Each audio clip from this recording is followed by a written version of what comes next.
Andhra Pradesh negative growth పోతా ఉంది.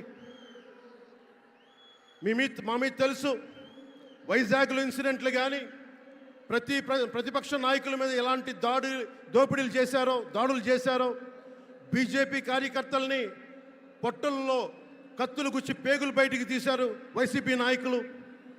YS Vivekananda Reddy గారిని మర్డర్ చేయించిన ప్రభుత్వం ఇది. సిబిఎన్ గారిని ఇబ్బంది పెట్టిన ప్రభుత్వం అరెస్ట్ చేసి నన్ను స్వయాన అనేక పర్యాయాలు అడ్డుకున్న ప్రభుత్వం ఇది. ఈ ప్రభుత్వం పోవాలి. ఈ ప్రభుత్వం పోవాలంటే ఒకటే, డబ్బులు పెరిగిపోయిన జగన్కి ఎవరు అడ్డు ఆపు లేరు, నేను ఏదైనా చేయగలను అనుకుంటున్నాడు. రావణాసురుడు కూడా ఒకటే అనుకున్నాడు, నా చుట్టూ బంగారంతో కట్టిన లంక ఉంది, వజ్రాలతో వైడూర్యాలతో ఉన్న పుష్పక విమానం ఉంది, ధీరులు సూరులు మంది మార్బలం ఉన్నారు అనుకున్నాడు. నన్నేం చేయగలడు అనుకున్నాడు.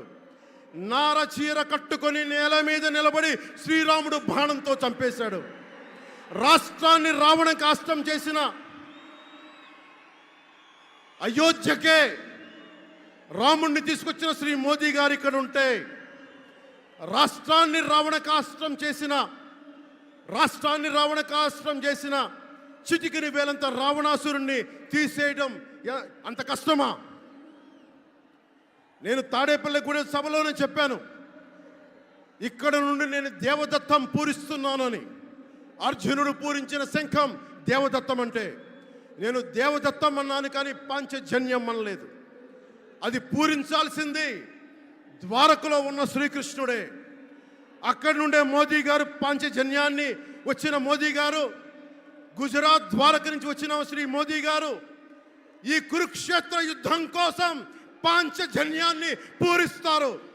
ఇక్కడ జరగబోయే ఎన్నికల కురుక్షేత్రం, ఈ యుద్ధం ఫలితం ధర్మందే విజయం, పొత్తుదే గెలుపు, కూటమిదే పీఠం. ధర్మందే విజయం, పొత్తుదే గెలుపు, కూటమిదే పీఠం. జై హింద్.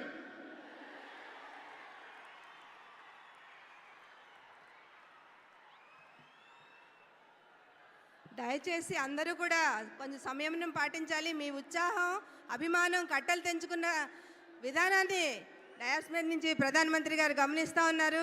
కాబట్టి మీరు మైకుకు కొంచెం దూరంగా ఉన్నట్టయితే మనం ప్రధానమంత్రి గారి విలువైన సందేశాన్ని వినగలుగుతాము.